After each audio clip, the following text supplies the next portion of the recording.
Llega la hora de las noticias internacionales en nuestro programa Contexto Global, cuando son las 7 de la noche en Bogotá, Quito, Lima. Y hoy los acompañamos Valentina Torres Sánchez y yo, María Clara Calle. Juntas les damos a ustedes la bienvenida. Bienvenidos a todos, son las 9 de la noche en Buenos Aires y además de la actualidad tendremos dos secciones para profundizar en las noticias que han marcado el día. Empecemos con los titulares del momento. Hay incertidumbre y expectativa ante los aranceles que el presidente Donald Trump planea anunciar este miércoles durante el que llamó el Día de la Liberación. En América Latina, las medidas han impulsado nuevas conversaciones de Brasil con la Unión Europea y en México, la presidenta dijo que prepara una respuesta estratégica, aunque prioriza el diálogo. Continúan las acusaciones mutuas entre Ucrania y Rusia sobre las violaciones a la tregua parcial. Moscú denunció formalmente a Kiev ante Washington por supuestos ataques contra sus infraestructuras energéticas. Y el presidente Volodymyr Zelensky presentó una lista con detalles de presuntos bombardeos en contra de su país. El portavoz del secretario general de Naciones Unidas calificó de ridículo pensar que hay suficiente comida dentro de la franja de Gaza, como lo afirmó Israel. El funcionario resaltó que no se ha entregado ayuda humanitaria en el enclave desde el pasado 2 de marzo, mientras la oficina del primer ministro Benjamin Netanyahu sigue defendiendo que no permitirá la entrada de suministros. Y yo les cuento a ustedes y a usted, Valentina, que mientras el mundo está a la espera de los anuncios de Donald Trump sobre sus aranceles recíprocos, las críticas llegan incluso desde su propio partido. Algunos congresistas republicanos le piden que excluya productos como los fertilizantes y abonos para no afectar a los campesinos estadounidenses. Mientras que en protesta, un senador demócrata lleva, atención a este dato, Valentina, 24 horas dando un discurso sin parar. Los detalles los tenemos en nuestra sección Directo DC. María Clara, y en el debate usted discutirá las cifras que miden la pobreza en Argentina porque bajaron, según el más reciente reporte del Instituto Nacional de Estadística y Censos. La entidad estatal reveló que el 38,1% de la población del país estaba bajo la línea de pobreza en el segundo semestre de 2024. Esto es menos que el casi 53% del primer semestre de ese año. ¿Están funcionando las políticas de recortes de gasto social de Javier Milei? María Clara lo analiza con dos economistas. Yo los invito a que se queden con ella ahora con las noticias. Comenzamos.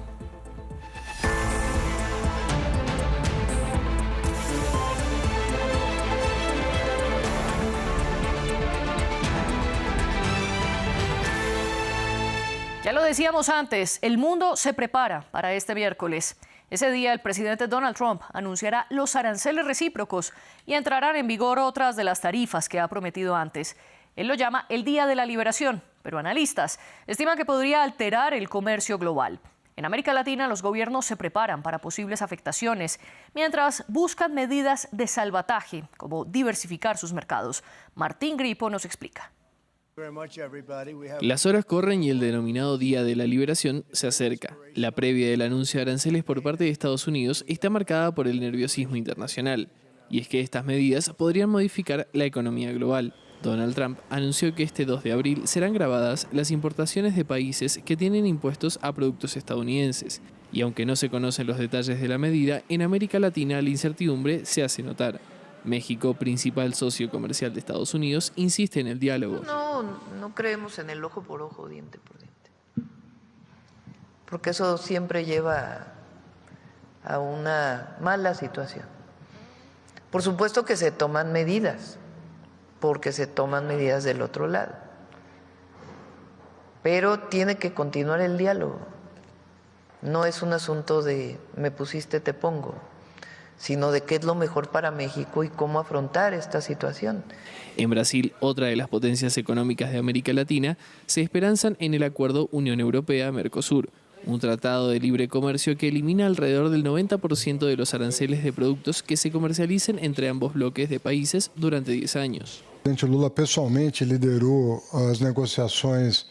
El presidente Lula es un entusiasta partidario del acuerdo del Mercosur y dirigió personalmente las negociaciones. Trabajó con los líderes del Mercosur y de Europa para hacer posible este acuerdo a finales de año pasado. Va além da questão econômica. Ele é uma resposta política importante na direção correta. Y personalmente creo que este acuerdo va más allá de la cuestión económica. Es una respuesta política importante en la dirección correcta para evitar que el mundo vuelva a una situación bipolar. Y la Comisión de Asuntos Económicos del Senado de Brasil aprobó por unanimidad el proyecto de ley que busca responder con reciprocidad sanciones comerciales de otros países. La región está en acción. Exportadores y empresarios ecuatorianos solicitaron, mediante una carta, que su país pueda ser considerado por la administración Trump para ingresar en el listado de países con los que se logre un acuerdo comercial. Mientras, el gobierno colombiano aseguró que está buscando diversificar su mercado, aunque reconocen que no quieren perder de vista a Estados Unidos como principal socio.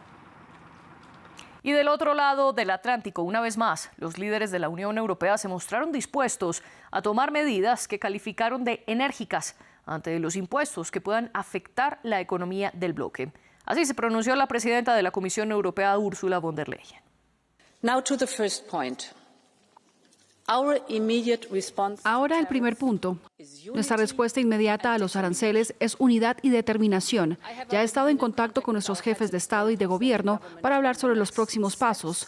Hoy tenemos este debate parlamentario y mañana evaluaremos con mucho cuidado los anuncios para calibrar nuestra respuesta. Otra de las noticias del día que tiene que ver con Estados Unidos es que inició el despido de las 10.000 personas que serán apartadas de sus cargos en el Departamento de Salud o en dependencias de esa institución. Esto hace parte del plan de recortes y reestructuración de la administración Trump. En redes sociales, afectados indicaron que se enteraron esta mañana cuando recibieron correos electrónicos en los que le confirmaban sus despidos y se les decía que la decisión no tenía nada que ver con su desempeño o su conducta. Los mensajes también indicaban que serían puestos bajo licencia administrativa. Los despidos se dieron en agencias como la FDA, que supervisa nuevos medicamentos, y los Centros para la Prevención y el Control de Enfermedades. Toda la plantilla federal se está reduciendo, por lo que este será un periodo difícil para el Departamento de Salud y Servicios Humanos, ya que reduciremos nuestra plantilla de 82.000 empleados a tiempo completo a unos 62.000. Y también en Estados Unidos buscan la pena de muerte para Luigi Mangione, el acusado de matar el año pasado a Brian Thompson, director ejecutivo de la aseguradora médica United Health Group. Mangione enfrenta dos procesos, uno estatal y otro federal, ambos por el asesinato de Thompson. Solo en este último pueden pedir la pena máxima y esa es la intención de la fiscal general estadounidense Pamela Bondi, quien le ordenó a los fiscales federales solicitar la pena de muerte. Si en el caso federal lo condenan, la decisión sobre el jurado, si aplicar o no la pena, debe ser unánime.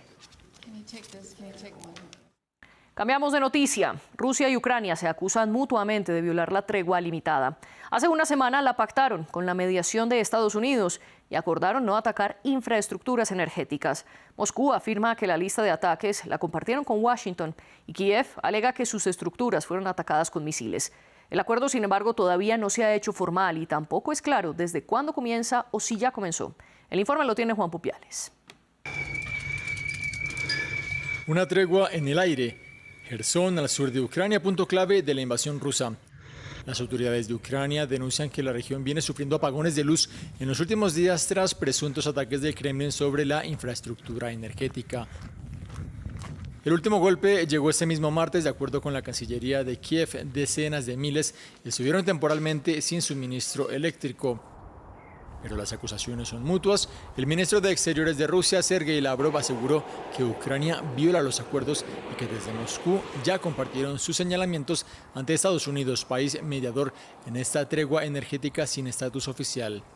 Le envié esta lista al secretario de Estado de Estados Unidos, Marco Rubio, y también a unos representantes ante Naciones Unidas y la Organización para la Seguridad y la Cooperación en Europa, para que ellos, en general, usen los hechos para demostrar el valor que tiene la palabra de las autoridades de Ucrania, si es así que se les puede llamar.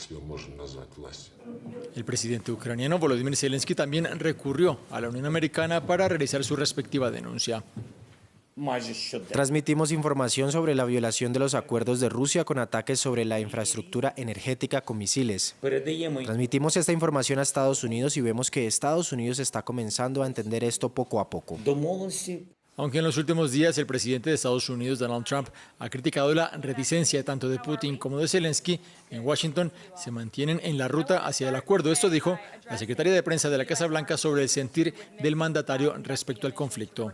En lo que se refiere al cese al fuego, el presidente lo dejó claro.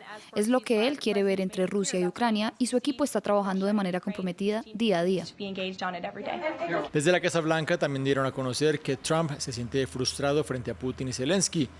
El jefe de gobierno tiene previsto viajar en mayo a Arabia Saudita, país que ha acogido las conversaciones entre Moscú y Kiev.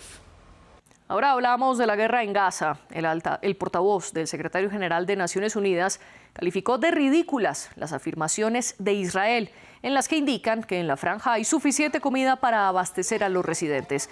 El funcionario señaló que desde el pasado 2 de marzo, Israel bloquea cualquier entrada de suministros al enclave palestino y afirmó que las 25 panaderías apoyadas por el Programa Mundial de Alimentos tuvieron que cerrar ante la falta de recursos. Con el Programa Mundial de Alimentos cerrado, todas las panaderías e Israel manteniendo cerradas todas las fronteras, Israel afirma que todavía hay suficientes alimentos entregados a Gaza durante el alto el fuego. ¿Cuál es la respuesta de la ONU a esto? Lo siento, en lo que respecta a la ONU, eso es ridículo. Es decir, estamos al final de los suministros que llegaron por vía humanitaria. El Programa Mundial de Alimentos no cierra sus panaderías por diversión. Si no hay harina, no hay gas para cocinar. Las panaderías no pueden abrir.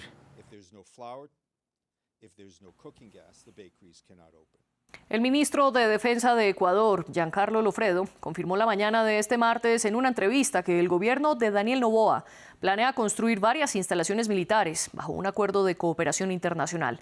También confirmó que el fundador de la contratista Blackwater comenzará su trabajo en el país de manera inminente. Gustavo Ortega, corresponsal de France 24, nos amplió desde Quito. Sí, el ministro de la Defensa ecuatoriano Giancarlo Lofredo confirmó que la cooperación internacional será fundamental para enfrentar al crimen organizado en medio de lo que calificó de una guerra que vive el país en contra de las mafias. El titular de Defensa anunció que el gobierno de Ecuador construirá varias instalaciones militares con apoyo internacional, aseguró. La declaración sucede luego que se filtraron los planos de una base militar que incluye oficinas, viviendas, la extensión de un puerto, entre otras instalaciones, para albergar personal militar estadounidense. Además, confirmó que no solo uno, sino varios puntos logísticos de avanzadas con aliados extranjeros para ofrecer mantenimiento a equipos militares en medio de estas cooperaciones. Anunció que Corea del Sur fortalecerá la flota naval ecuatoriana, la Unión Europea el control portuario para enfrentar el narcotráfico y un especialista de Italia para el control antimafias y el sistema carcelario. El ministro aseguró que Ecuador aceptará cualquier ayuda internacional para enfrentar el narcotráfico que vive el país. Por ello, en las próximas horas llegarán integrantes de ejércitos privados liderados por el contratista Eric Prince para dar capacitaciones y asesorías. No descartó estar abiertos a otro tipo de colaboraciones conjuntas sin ofrecer mayores detalles, expresó el titular de la cartera de defensa. Pero para establecer una base militar extranjera en Ecuador se requiere una reforma constitucional que actualmente está en trámite en la Asamblea Nacional. La reforma al artículo 5 de la Constitución sobre bases militares extranjeras se debate en una comisión ocasional del Parlamento y su informe para discusión en el Pleno será presentado el 7 de mayo. La modificación de la Carta Magna es una propuesta del actual presidente Daniel Noboa que ya pasó por la Corte Constitucional, que requerirá posteriormente de una convocatoria a referendo. Y entre metáforas y ataques al Estado de Derecho, la ultraderecha francesa defendió a su líder Marine Le Pen en la Asamblea Nacional, un día después de que el Tribunal de París la condenara por malversación de fondos públicos. El gobierno y la izquierda reaccionaron a estos ataques. El debate político en Francia tras la condena por malversación de fondos públicos a la líder de la extrema derecha Marine Le Pen se trasladó a la Asamblea Nacional. Diputados de Agrupación Nacional defendieron a su líder a costa de la reputación del Estado. Jean-Philippe Tanguy calificó a los jueces como tiranos vengativos del sistema, mientras la propia Le Pen lo aplaudía detrás. Aquí tenemos a un grupo de fiscales y jueces que se hacen pasar por fuera de la ley para ejercer la venganza del sistema contra su único oponente, la Agrupación Nacional, y contra su principal encarnación, Marine Le Pen. Hay tiranías que encierran a sus oponentes. Ahora hay jueces tiranos que ejecutan al Estado de Derecho en público. Declaraciones que no dejaron a nadie indiferente, ni siquiera al primer ministro François Bayrou. No permitiré que se diga aquí que la autoridad judicial pondría en peligro nuestra democracia. Eso no es cierto. Pero para el bloque de la izquierda, el gobierno de Emmanuel Macron debe ser más contundente en defensa de la independencia de la justicia. Me gustaría que el gobierno nos recordara las sencillas reglas que nos hacen una república y no una república bananera. Olivier Faure también reprochó el apoyo de la derecha internacional a Le Pen, quien insiste en una persecución política. Seamos claros, no permitiremos que les roben las elecciones presidenciales a los franceses.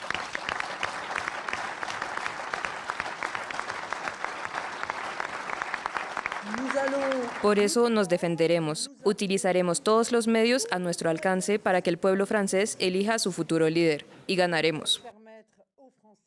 Le Pen, inhabilitada por 5 años, quiere ser candidata presidencial para las elecciones de 2027, pero depende de una apelación, cuya decisión final podría conocerse hasta mediados de 2026.